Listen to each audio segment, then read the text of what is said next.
সমাবেশে অংশ নিয়ে সাধারণ মানুষ সহ বিভিন্ন শ্রেণী পেশার প্রতিনিধিরা ইসরায়েলের বর্বরতার বিরুদ্ধে বিশ্ব মুসলিমকে ঐক্যবদ্ধ হবার আহ্বান জানান।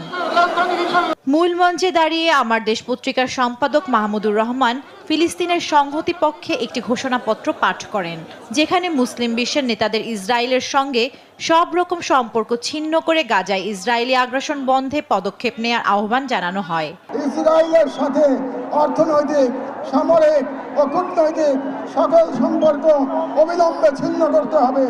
2, জায়নবাদী রাষ্ট্রের বিরুদ্ধে বাণিজ্যিক অবরোধ ও নিষেধাজ্ঞা আরোপ করতে হবে। 3, গাজার মুসলিম জনগণের পাশে চিকিৎসা, খাদ্য, আবাসন ও প্রতিরক্ষা সহযোগিতা সহ সর্বাত্মক সহযোগিতা নিয়ে দাঁড়াতে হবে।